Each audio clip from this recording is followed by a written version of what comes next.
Writing prompt. The Scarecrow and the Tin Man realized that Dorothy had a heart and a brain inside her flesh. All they had to do was take it. Thick red, that could have been paint but wasn't, drooled and dripped out of the Tin Man's mouth. He'd unhinged his jaw, spread his lips python wide, and stuffed Dorothy's heart down his gullet. It had clogged halfway, so he'd shoved his axe handle down deep after it, prodding the heart with it like a long wooden finger.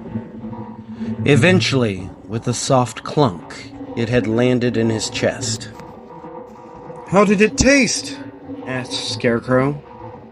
Blood stained the straw beneath his hat, like how a wine-dark wave might have shaded a beach. "You know what?" said Tin Man. His voice trembled with something that might have been nerves. "What?" "Now that I've got a heart," said Tin Man, I feel awful guilty." His lips began to quake. "What have we done, Scarecrow?" Scarecrow nodded. "Now that I have a brain, I can see how wrong our plan was. What are we gonna do?" They looked at each other, wide-eyed.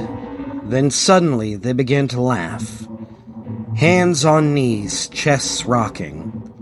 "What a wheeze!" "Did you see the look on her face when the axe fell?" said Tin Man. "Priceless, just priceless. You know, I heard the old wizard's magic comes from his lungs, and he's got 2 of them. You ever eaten lung before?" "No, never tried it. But I'll eat anything once." "Then it's a date, shall we?" They hooked arms and waltzed down the golden road, laughing merrily, not a care in the world. The air was crisp as a spring morning, the breeze carrying the scent of sunflowers. A beautiful, perfect day.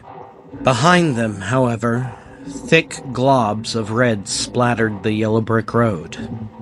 Drips that further back still became shallow puddles, until eventually, by the body that lay on the road next to a yapping dog, it formed a wide pool. It was an hour or so later that the lion found the body. He'd waited in a bush by the side of the road for quite some time, making sure the perpetrators, whoever they might have been, didn't come back for him. Finally, sniffing the air a last time, fairly certain it was safe, he crept out and stole over the body. "Oh gee, oh my," said the lion, tears in his eyes. "What happened to dear Dorothy, Toto? And where are the others? Don't tell me they're dead too." The little dog yapped, sad or angry, hard to say. "I was only gone for a little while. Scarecrow said the Good Witch of the North was waiting for me over the hills, that I'd find my courage. But I didn't find nothing, not even lunch. And now this. Oh my." Toto ran to something on the path not far from the body, picked it up in his mouth. Then he returned to the lion, the item sticking out of the side of his teeth. "What's that you got there?" Lion asked. He bent down and took a stalk of blood-stained straw out of the dog's mouth.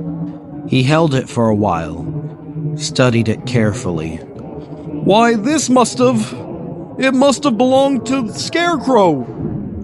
One fierce bark, as good as a yes. Slowly, as slow as the ushering of a new season, understanding crept over him. Of why he'd been sent away. Of where Tin Man and Scarecrow had gone. Of what had happened to Dorothy. Of what instrument had made the blade sharp but quite careless incisions about her scalp and chest. His fist curled up, the straw crushed inside his strong paws. His lips crept open, revealing daggers of teeth. In a low, guttural growl, he said, Toto, I think Scarecrow was right about one thing. Another bark. He said I'd find my courage. And I think I did. The dog yapped excitedly. The stink of death mingled with that of coming vengeance. The lion sniffed the sour trail of distant blood. Come, Toto. This cowardly lion is on the hunt.